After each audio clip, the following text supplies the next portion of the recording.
maraming mga nagsasabi at naririnig ako. Kaya nga nagtatrabaho ako ng todo-todo. Yun yung way ko para ipakita sa inyong mahal ko kayo. Wow. Nakalimutan nila Aha. na ang nagpo-provide ay ang Panginoon. Hindi ba natin napapansin? Kapag nawalan ka ng trabaho, may magagawa ka ba? Wala. Kapag ka sinabi ng kampaning, kinakailangang ma-retrench, nagbabawas tayo, so ito yung bayad sa'yo, and wala kang option. Pero alam mo, pagkasama mo ang Panginoon, kahit anong mangyari, pag sinabi ng Diyos na mag-stay ka sa work, hindi ka matatanggal. See? So it comes from the Lord. Paano mo sasabihin na ikaw nagpapakain sa iyong pamilya?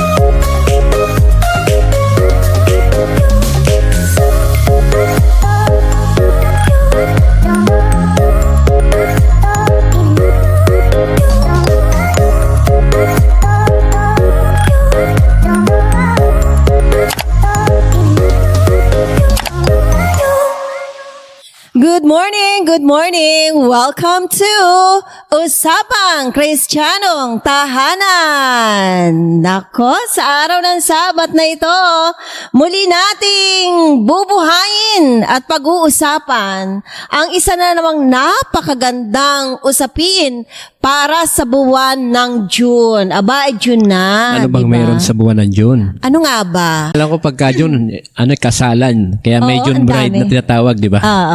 Marami nga ang nagpapakasal ng June, ano? Yeah. Pero sa buwang ito, ating pong bibigyang diin na pag-uusapan, syempre, ang tungkol sa mga tatay. Ba, parang kami yun Ayan. Yes.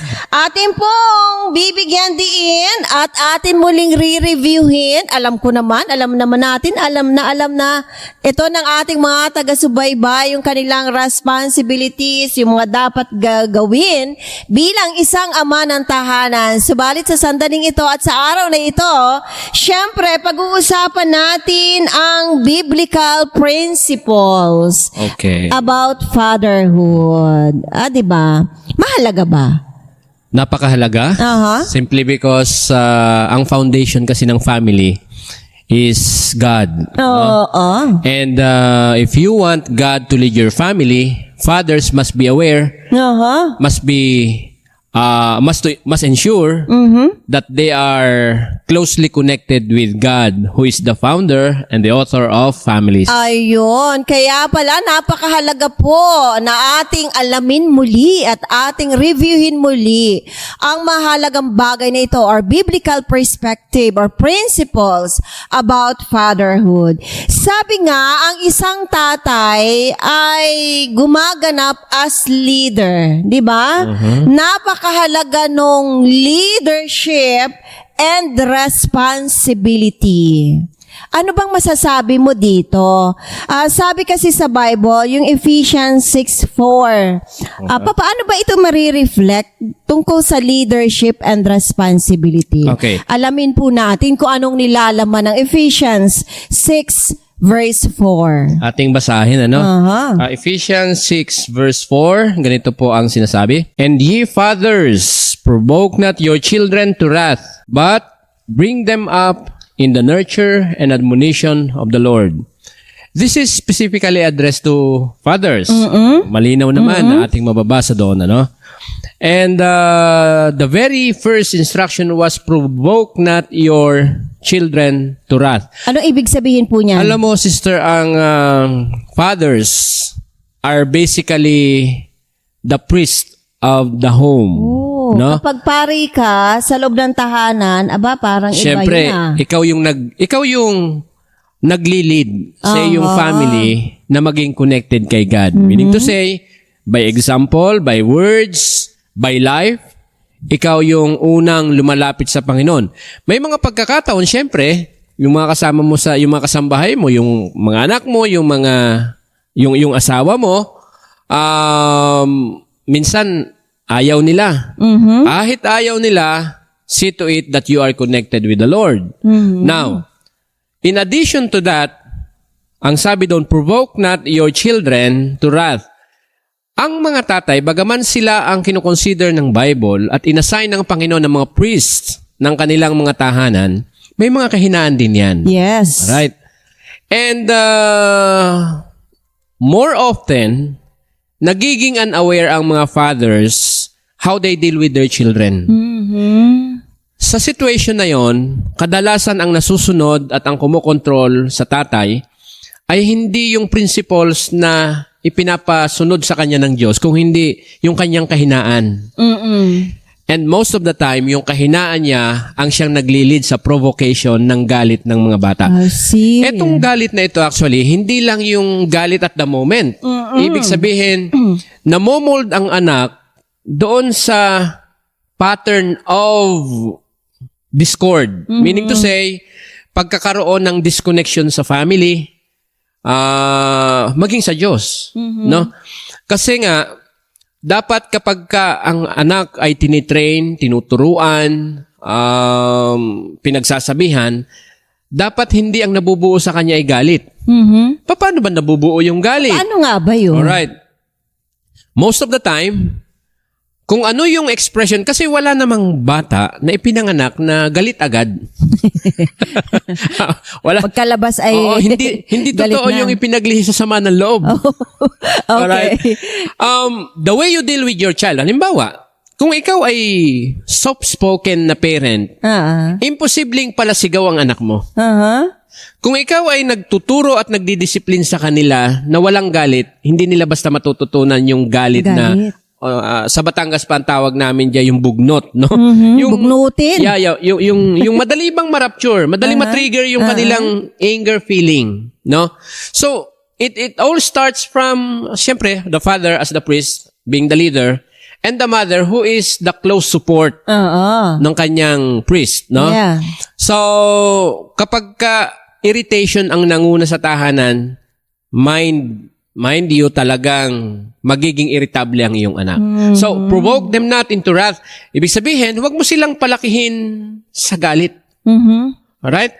Instead, anong sabi diyan? Bakit ganon? Kasi ang sabi dito, yung in-nurture, yung alagaan sila, kagaya ng pag-aalaga ng saway ng Panginoon. Paano ba nagsasaway ang Panginoon? Ang Panginoon ba, pag nagsaway sa tao, galit? Siyempre, yung mga hindi nagbabasa ng Bible on its true context, sasabi nila, ang daming ang pinatay ng Panginoon sa Bible, di ba? In fact, ang Panginoon is all compassion, but meron din siyang judgment. Meaning to say, kung hindi hihiwalayan ng tao ang kasalanan, he or she will be consumed by the glory of God, no? Ang glory kasi ng Panginoon sa mga taong nag-surrender ng kanilang buhay kay Christ, ito ay comfort and pavilion. Ayun. Pero doon sa mga tumanggi kay Christ, tumanggi sa grace niya at protection, ito ay consuming fire according sa Bible. So, ang saway ng Panginoon actually is full of compassion, is full of grace, it's full of love, at in fact, hindi lang love, kundi yung iyong good future. So, any father na gustong ang kanilang anak ay sumunod ayon sa sinasabi ng Biblia, dapat silang unang sumunod ayon sa sinasabi ng Biblia na ang kanilang pagpapalaki at ang kanilang pagsaway ay ayon or kung papaano din sila, ang tao, dinidil ng Panginoon. Ayun. So, ang pagiging leader pala at yung responsibility, hindi lang to provide yung finances. Oh, no. No? Hindi lang yun. Oo, hindi lang yon, kundi yung pagiging respectful, ay good leader dapat pala ang tatay. Aha. No? Para ma-develop or matutunan ng anak yung respeto. Correct. No? Correct. Tatandaan po natin yan, mga tatay, hindi lamang magpo-provide kung anong kailangan ng pamilya. ng mga anak, kundi kung papaano din sila matuto na gumalang. Papaano ba gagawin yun ng tatay? Morally, spiritually kasi. Aha. Ang pagiging magalang kasi, yung pag-respect, no, sa kapwa, sa sarili, yan kasi una mong matututunan sa Panginoon. Okay? Kaya nga, very important yung iyong close connection sa Diyos kasi siya ang source ng love eh. Yes. Love does not only begets love, it also begets respect. So, ang pagkukorek kasi, kung magkaminsan, di ba usually ganun talaga eh, as children grow, meron silang mga tendency to do something na hindi doon sa iniisip mong mapapabuti sila. Yes. No, may ganun. Ngayon, sa parenting, kadalasan ang parents ay naiirita, napupundi. No? Napupuno. Kapag napuno na sila, nawawala na yung real essence of love and concern. Okay? Ang Panginoon, mabuti na lang ang Diyos, hindi eh. Kasi kung ang Diyos ay napupuno, wala na tayo. Oo, wala na tayo. Ganon, yun yung admonition na sinasabi. Now, kung ikaw ay madaling mapuno, yun ang idadalangin mo sa Panginoon. Oh, yes. Kung ikaw ay magalitin, idadalangin mo yun sa Diyos. Kasi nga, hindi mo po pwedeng turuan ng kaamuan kung ikaw ay magagalitin. Ang source ng kaamuan, ang Diyos. So, stay close to God and hindi mo na mamalayan yung kanyang pagiging maamo at mabait ay nagraradiate sa buhay mo papunta sa iyong mga anak. Ang mga anak mo, automatically, what they behold, what they hear, yes. Kung ano yung nakikita nila, kung ano yung naririnig, anong nasasaksihan nila sa'yo, yun ang kanilang madidevelop. Ayun. Kaya pala leadership and responsibility ay be a good example. Though, matatakal pa natin more about this biblical principle. Kaya pala, sabi sa Proverbs 22:6, train up a child, ano? In a way Kaya he should pala, go. hindi ka lang nagtitrain, abay, dapat pangunahin ng tatay kung ano yung gusto niyang ipagawa sa anak, abay siya muna. Correct. Kaya sabi ni Abraham Lincoln, no, training up a child in the way he should go is actually being in a place where your child is. So, ibig sabihin, kung ang iyong anak ay tinuturuan mong maging mapagmahal, dapat nandoon ka sa pagmamahal. Ayun. Yun ang mabuting leader. Yeah, hindi mo sasabihin, dapat ikaw ay mapagmahal sa magulang mo. Ang tanong, Tapos ikaw naman. ang tanong, ay ikaw bang magulang, mapagmahal ka ba sa iyong anak? Nakikita ba sa ikaw, hindi inyo? ka dapat sumisigaw, pero the way you speak. Okay, so, very important yon. Ayan. So, ating pong tatandaan, leadership and responsibility, napakahalaga po. At isa po yan sa biblical principles. Yes. Another one po pala na napakahalaga na makita at magawa ng mga tatay ng tahanan ay yung love and compassion. Though, nauulit mo na, nasasabi mo na ito kanina, di ba? Yung love and compassion. Sa isang tatay, paano po ba ito nagagawa sang-ayon sa Psalms 103 verse 13? Tingnan nga natin yung nasa Psalms 103 verse 13. Okay. Ang sabi po dito, like as a father pitieth his children, so the Lord pitieth them that fear Him. Imagine, alam mo na una dito yung tatay, hindi yung Lord, no? Hindi si God. Kagaya ng tatay na nahahabag sa kaniyang anak. Ibig sabihin, kung meron pang unang quality na dapat namamayani, meaning to say, topmost quality ng isang father ay ang maging pitiful. Maawain, mahabagin sa kanyang anak. Bakit? Kasi siya, unang-una pansinin natin ang isang tatay sa paglalakbay sa buhay, nasa midlife na yan or papunta na sa katandaan, napagdaanan na niya yung buhay halos, most of the years ng kanyang buhay, yung kanyang anak ay dadaan pa lang. Hindi ba mas nakakaawa na ang anak mo ay dadaan sa buhay na pinagdaanan mo, na alam mo yung challenges? Yeah. Alam mo yun? Kung dinaanan mo na yung isang lugar at alam mong mahirap daanan, hindi ba't iisipin mo ang mga dadaan doon ay magdadaan din sa ganun, no? Yes. Hindi man sabihin na natin na magkaroon ng dissimilar situation, no? Not similar situation. Still, ang iyong anak na dadaan sa buhay ay makakaharap ng iba't ibang challenges. Hindi ba nakakaawa sila kung hindi sila equipped? Oho, kaya pala, going back to the first principle na na-mention natin, Correct, oo. if you're a good leader, ay talaga namang with love and compassion na ipapaunawa mo ang mga Yeah. bagay na ito. At talagang yung respect mo sa kanya. Aha. Okay? Kasi pag inirespeto mo kasi ang anak mo, matututunan din ng anak mong irespeto unang-una ang kanyang sarili. Mhm. Kasi ang anak mo na hindi marunong rumispeto sa sarili, hindi rin yan matututong rumispeto sa kapwa. Naku, napakahalaga po nito, mga nanay, mga tatay, lalo na sa ating mga ama ng tahanan. Ano po? Kung gusto ninyong matutunan ng inyong mga anak na mahalin ang kanilang sarili, aba, hindi pala natin dapat alisin yung respeto. Yeah, ituro mo Aha. yun sa kanila. Aha. Actually, i-apply mo sa kanila. Respetuhin mo sila. Ay, paano yan? Sasabihin ng mga tatay, tatay ako, anak ka lang. Oy, please consider, mayroon silang sariling buhay, hindi ikaw nagbigay ng buhay sa kanila. No? And because of that, alalahanin natin na sila'y galing sa Panginoon. So, hindi mo pag-aari yan. I see. Dahil yan ay galing sa Panginoon, ituturo mo sa kanya ang Diyos na kanyang pinagmulan. Mhm. Alright? At ang kanyang sarili ay hindi basta sapagkat siya ay fearfully and wonderfully made. Mhm. So with that in mind, pag natanim sa isip yun ng mga anak natin, ako pala'y ginawa ng Panginoon na wonderful, ay sino ang hindi magre-respeto sa kanyang sarili, Oh, di ba? yes, So, yes. kapag ka yan ay nai-relay, no? Or naisalin ng ating mga tatay sa kanilang mga anak, usually lalaki silang mentally and spiritually healthy. Healthy. Also, Napakahalaga. morally, ha? Morally. Yes, yes. Kaya napakahalaga po ng mga bagay na ito na ating ma-review, no? Malaman muli. Kasi nga, may mga tendency tayo na nakakalimutan natin and then iniisip natin na yung ating mga anak ay, abay, galing naman yan sa amin eh. Sa aking katawan, sa iyo, something like Pero, that. pakaisipin natin, Aha. kung yan ay totoo, in a sense totoo, pero ginamit ka lang ng Diyos na instrumento Ayun. para ang iyong anak ay lumabas sa mundong ito. Bakit? May mga mag-asawang matagal nang gustong magkaanak. Bakit sila hindi magkaanak? Kung totoong talagang it's biological at may kapangyarihan tayong mag-anak sa ating sarili, di ba?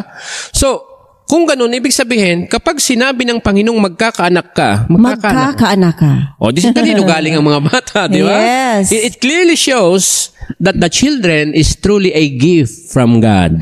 And, totoo pala, no? Kapag iyong inisip na ang iyong anak, mga anak, ay pinagkatiwala sa iyo at ikaw ay katiwala lang, abay, hindi pala talaga maaaring hindi mo may apply yung pagiging good leader. Actually, hindi mo sila palalakihin sa galit. Oo. Hindi. Hindi maaaring mawawala yung love and compassion. Hindi yun mawawala kasi hindi yan sa'yo. Oo. Di ba? Para pa lang sa isang trabaho, sa isang workplace, pinagkatiwalaan ka nito, gagawin mo ang lahat ng bagay para good ikaw. Correct. Di ba? Oo. At saka, tandaan natin na, di ba, kung sa ating mga trabaho, tayo ay nagbibigay ng reports, accomplishment reports, no? Yun kasi ang one way lang yun pero marami kasing paraan ng management para Yes, i-supervise ang yes. kanilang workers Pero yun ay isang way kung ikaw ba ay worthy na manggagawa. Kaya pala, naisip ko sa sandaling ito, at the end of the day, pagdating ng Panginoon, talagang tatanungin tayo. Tatanungin tayo. Di ba? We'll be accountable. Oo. Ang masakit nito, nafo-focus tayo sa mga minors. Aha. Halimbawa, masyado tayo nagfo-focus sa pagkita ng pera. Yes. Masyado tayo nagfo-focus sa ating mga accomplishment bilang parents. Oo. Ay minors lang actually iyon. Actually, maraming mga nagsasabi at naririnig ako. Kaya nga nagtatrabaho ako ng todo-todo. Yun yung way ko para ipakita sa inyong mahal ko kayo. Wow. Nakalimutan nila Aha. na ang nagpo-provide ay ang Panginoon. Hindi ba natin napapansin? Kapag nawalan ka ng trabaho, may magagawa ka ba? Wala. Kapag ka sinabi ng kampaning, kinakailangang ma-retrench, nagbabawas tayo, so eto yung bayad sa'yo, and wala kang option. Aha. Pero alam mo, pagkasama mo ang Panginoon, kahit anong mangyari, pag sinabi ng Diyos na mag-stay ka sa work, hindi ka matatanggal. See? So it comes from the Lord. Paano mo Yes. sasabihin na ikaw nagpapakain sa iyong pamilya? Oh. You are just, please always remember that we are just instruments. Yes, Na dinadaluyan ng pagpapala para sa ating sambahayan. Which in fact, hindi nga ating sambahayan yun eh. Aha. Sambahayan ng Diyos yun. Tayo ang pinagkatiwalaang mag-alaga. Alright? So, ang lahat ipuprovide ng Panginoon, willing ka lang. Dahil may mga tao, may mga pamilya, may mga parents na they are not willing to work. O, tamad sila. So, nagugutom ang pamilya. But if you are willing, for as long as you are willing, sino ang Panginoon para pabayaan ka at gutumin ang pamilya? True. Okay. Kaya going back again to the first principle na ating nabanggit kanina, yung responsibility. Ay syempre, kapag tamad ka, papaano na ang pamilya? So, hindi ka mabuting katiwala. Correct. Diba? Yun. Paano ka makakapagbigay ng love and compassion kung irresponsible ka?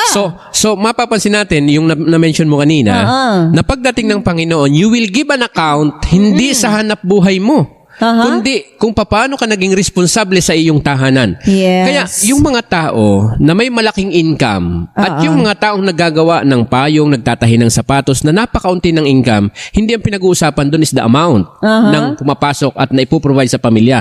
Kung hindi siya ba'y responsable na mag-provide sa anumang paraan para sa kanyang pamilya.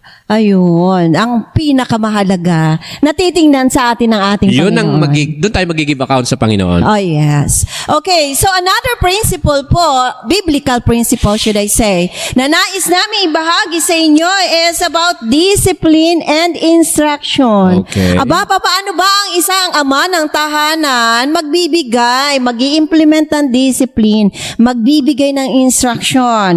Ano po ba ang sabi sa Hebrews 12:7? Ating pong tingnan. Hebrews 12:7. Hebrews 12:7. Yes. If ye endure chastening, God dealeth with you as with sons. For what son is he whom the father chasteneth not? Oh, may kinalaman ito actually sa training, sa pagtuturo. Very important na, again, in the context of purity, Yes. dahil hindi lahat ng pamamalo ay disiplina. Okay? Now, pag sinabi nating disiplina, ang pamamalo ay isa lamang instrument. Pero ang instrumento po ay hindi laging iisa. Mapansin natin yan marami. So, in the context of discipline, right discipline, fatherly discipline, godly discipline, kasama dyan unang-una ay ang pagtuturo. When I say pagtuturo, hindi siya verbal lang. It is more of living what you preach. Okay? Yung sinasabi mo, halimbawa, sinabi mo sa anak mo, maging responsable ka. Okay? O paano ba tinuturo ang pagiging responsable? Ikaw muna ang gagampan ng iyong tungkulin. Ginagawa. Alright? Yes. Habang iyong sinasabi yon at ginagampanan mo ang iyong tungkulin, that is actually a strong discipline na iyong ginagawa na itinuturo mo ang pagiging responsable sa iyong anak. Okay? So, it is a life, it is actually principles translated into your life as a father. No? Mga prinsipyo na nakikita at nahahayag in its authenticity sa iyong buhay bilang tatay. So again, hindi puro salita kung hindi apply sa gawa. Ayun, dapat pala, no? At very powerful. Very powerful Kapag yun. ganon, hindi mo lang sinasabi. So hindi rin pwedeng hindi rin pwedeng gawa lang, no? Dapat mayroon ding salita, instruction di ba? Yes. So, discipline and instruction. Ayan, okay. Oo nga naman, kapag gawa ka lang ng gawa, walang instruction, paano Malabo maintindihan? yun. Actually, ang mga anak, kapag ikaw ay gawa lang ng gawa at walang words na nakikita sa'yo, ang akala nila, tama lang yung hindi nila pagsunod sa'yo. Oo. So, very important din yun. So, mapansin mo ang Diyos gumagamit ng experience, Yes. gumagamit ng ibang tao para turuan tayo. O experience, Para ibang tao. mag-remind sa atin, At gumagamit din siya ng Bible. Yes. So, di ba? God gives instruction through this different means. So, hindi lang isa, hindi lang Bible. May ibang tao din. At may experience din. Kaya, the faster we learn, okay, the more knowledge we will have. Ay, wow. So, kung mabagal akong matuto, matitipid ka sa karunungan. Usually naman, hindi ang ibig sabihin ay sa matatalino lang yun. No. Ang Bible, pag tinignan natin ng Bible, pag sinabi natin na katalinuhan, it has something to do with your fear of God. okay. Pagiging open-minded with or to Hindi God, ito no? yung academic nga. Hindi yan, hindi yan. Kaya wag mo sabihin na, naku, wala akong pinag-aralan, hindi ako No. God can make you wise, no? More than the lawyers, more than the Doctors, PhDs, no? yes. Na kahit ikaw ay isang magsasaka lang, provided na ikaw ay magaling makinig sa Diyos. Oh. Eh, kasi siya ang fountain ng knowledge. So, fountain ng knowledge and wisdom. That is true. That Diba? is true. So, kaya mapapansin mo, mayroong mga anak ng mga hindi naman mga well-off, pero sila'y mga asset ng society. True. At meron ding mga Nakakatuwa anak. yung ganun, ano? Yeah. Meron ding mga anak ng mga kilala sa lipunan, mga may tinapusan ng parents, pero problema ng society, di ba? Ay, O, sad see? to say, di ba? So, Na makitang ganun. It's important that fathers ay mayroong fear kay God. Talagang napakalaki ng part ng isang ama ng tahanan, ano? Yeah. Lalo na pagdating sa discipline at pagbibigay ng instruction. Sabi nga, fathers are tasked with disciplining their children. Ay, paano naman ito? Kasi meron tayo ng mga nai-encounter, ginagawang monster si tatay. Lagot ka pagdating ni daddy mo, ni tatay mo. Oh, I think that happens kapag ka hindi empowered ang isa't isa. Tama ba yun? Na gano'n yung gawin? I think it will be worse ang result kasi kikilos lang ng tama. Ang isa kasing matitrain pattern na mabubuo sa anak, kikilos lang siya ng tama in the sight of the authority. Oh, yes. So meaning to say, kung yun ay naging usually, halimbawa, yan ay ginagawa ng isang nanay. Pagdating ng tatay mo, Lagot ka. maiintindihan mo, di ba? May ganun. Yes. Alright. Ang nangyayari dyan, nagkikreate ng image sa isip ng bata na ang tatay is authoritarian, Yes. disciplinarian. So, ang mangyayari, kapag dadating na si tatay, magbabait yon. Pag wala si tatay, lalabas ang tendencies. Okay?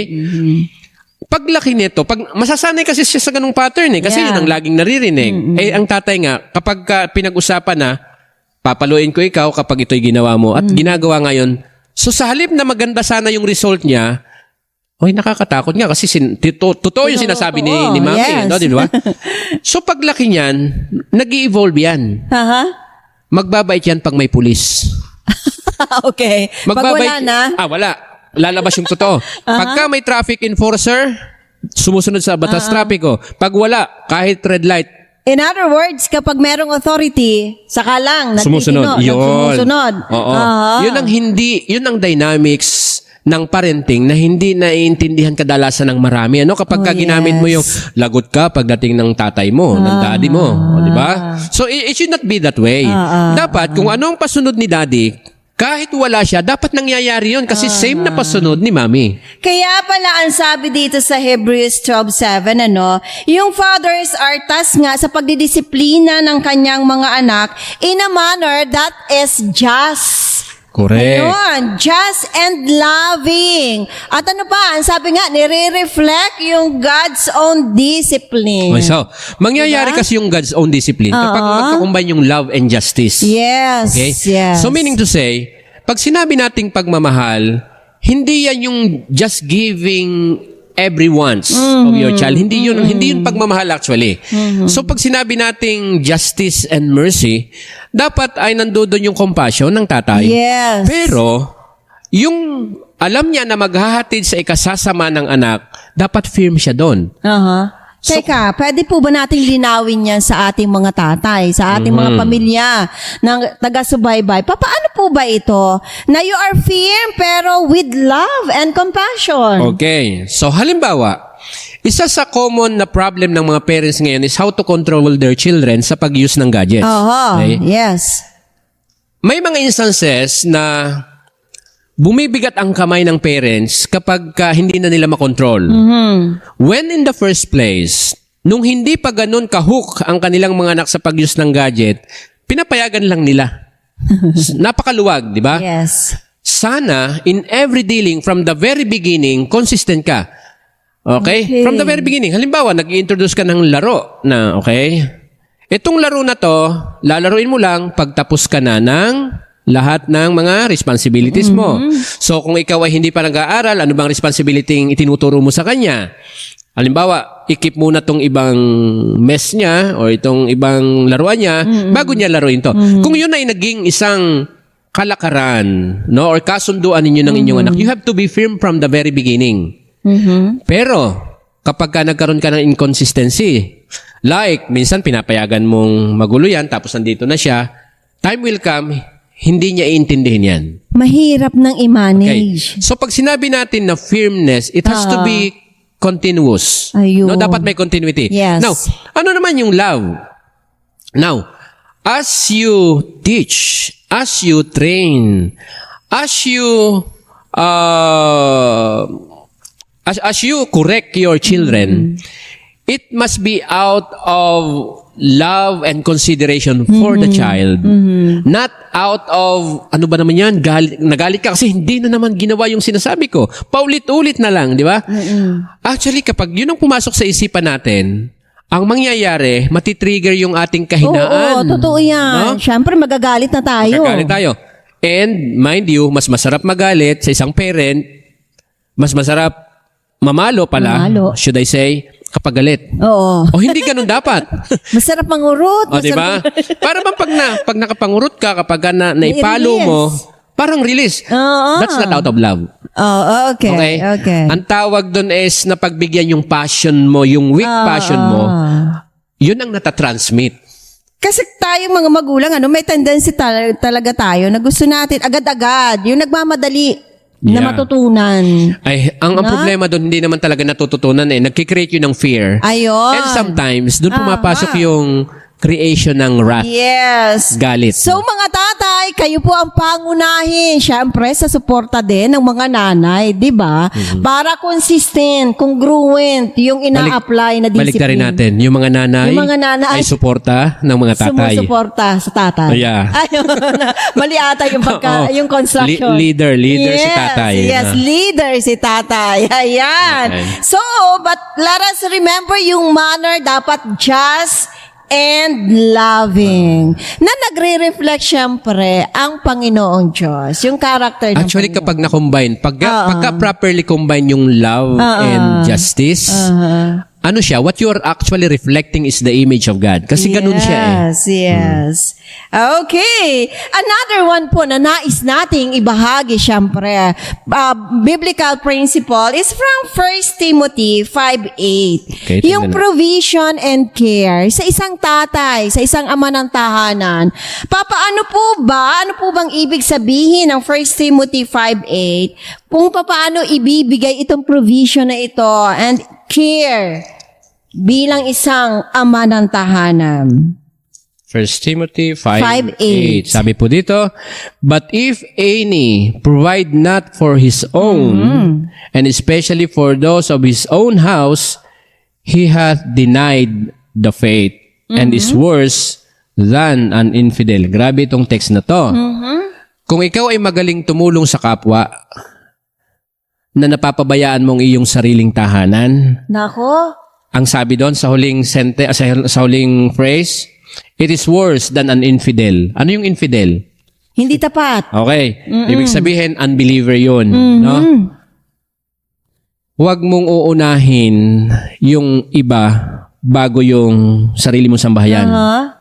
Kasi, yung ginagawa mo sa iyong sariling sambahayan, ang pagmumulaan, tandaan natin, ang basic unit ng society ay ang sambahayan. Family, yes. Kapag napapabayaan ang sambahayan, yung kapabayaan mo na yun sa iyong sariling pamilya, yun ay aagos palabas ng society. Yun ang dahilan kung bakit may mga anak na problema ng society. Napabayaan kasi ang disiplina. Napabayaan kasi ang pagtuturo. Napabayaan kasing ituro sa kanilang tamang landas. Yes. Alright? So, bago mo turuan, bago mo tulungan, bago mo pakainin yung nasa labas, siguruhin mong kumain ang nasa loob. It is not selfishness, no? Tandaan natin, we will be accountable more dun sa ating tahanan kumpara sa nasa labas. Okay? So, para bang ganito? Ano nga ba ang talagang purpose? Ba't ba tumutulong ka sa labas ng iyong sariling sambahayan na hindi mo natutulungan? Bakit mo nababible study ang mga tao sa labas ng iyong sariling tahanan at mga anak ay hindi mo nababible study? Di ba? So, you must first ensure your house. Kasi yung ginawa mo sa tahanan, magra-radiate yan. Yes. No? Aagos yan palabas ng society. Yes. Kasi kung ano nakikita sa iyong tahanan, yun ay mawi-witness ng mga taong nasa paligid ng tahanan. Kaya pala sabi ng ating Biblia, ng ating Bible, fathers have the duty to provide for the physical and emotional needs diba? of the families. Naku, Yeah. wag niyo pong kalilimutan mga ama ng tahanan. Duty niyo po yan na ibinigay sa inyo ng Panginoon. Pero syempre kaming mga nanay, support po kami sa inyo. You have to be one with Yes. your husband. Yes. Para mas maging ano siya ba? Mas maging powerful. Oo. Hindi dapat sila nagkukontra dahil that will weaken the discipline, the house rules, no? Mawiweaken nun kapag pwede sa isa, hindi pwede sa isa. So, ineffective siya usually. Yes. And lastly, from our biblical principles, na paulit-ulit nating na-mention kanina, at hindi talaga maiwasang hindi ma-mention at itago ba? But yung role models. Oh yeah. Mga tatay ng tahanan, kayo po ang role models ng tahanan. Ano po ang masasabi nyo dito sa 1 Corinthians 11:1? 1 Corinthians 11:1. Imagine, ang lahat ng ito ay merong salita galing sa ating Panginoong Jesus. Kaya pala, yung pagiging leader, yung responsibility, kung talagang truly ina-acquire natin at itong kaalaman na ito ay galing sa Panginoon, ay tunay nga namang magiging maayos ang sambahayan. Yeah. Diba? Okay, 1 Corinthians 11:1. 1 Corinthians 11:1, be followers of me even as I also am of Christ. So meaning to say, you are Christ's representative sa iyong sa iyong tahanan bilang ikaw yung tatay, no? So kung ikaw ay tagasunod ni Kristo, you will discipline your child with love.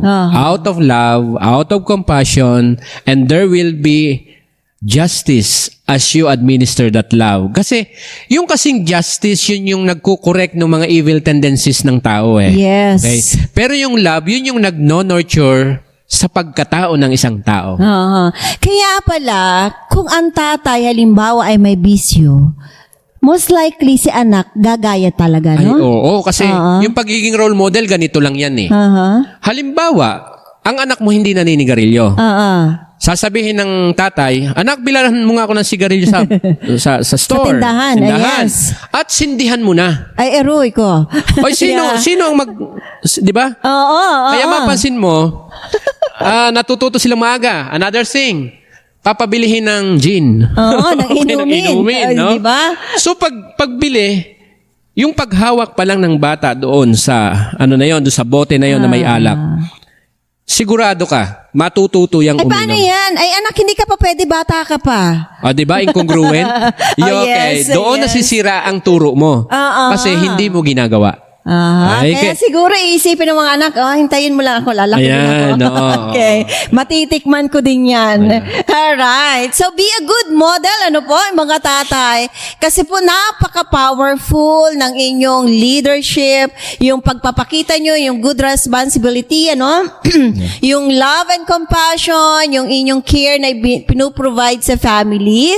Talaga namang super blessed po kayo. Imagine, kayo po yung leader na ibinigay, binasbasan actually ng Panginoon para mag-lead sa loob ng tahanan.